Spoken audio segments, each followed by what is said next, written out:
இன்றைக்கி காலேஜில் ஒரு ஈவெண்ட் இருக்குது. நான் ஆல்ரெடி இந்த சாரீ தான் எடுத்து வச்சுருந்தேன். இது கொஞ்சம் பட்டு சாரீ மாதிரி இருக்கும்.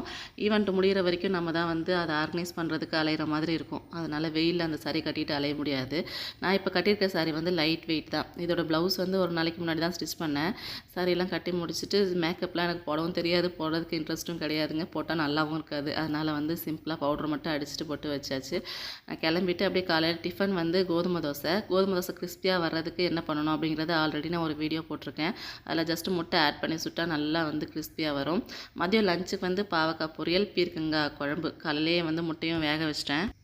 எல்லா வேலையும் முடிஞ்சதுங்க. இந்த கோதுமை தோசைனா கொஞ்சம் டைம் எடுக்கும். ஒவ்வொருத்தருக்கும் அது வேகிறதுக்கும் கொஞ்சம் டைம் ஆகும். எல்லாருக்கும் சுட்டு கொடுத்துட்டு சாப்பிட்றதுக்கு டைம் ஆகிடும்னு சொல்லிட்டு கொஞ்சம் சீக்கிரமே தான் வேலையை ஆரம்பித்தேன். இது வந்து ஈவினிங் வந்து எடுத்தது. நான் இன்றைக்கி வரதுக்கே 6 மணி ஆகிடுச்சு.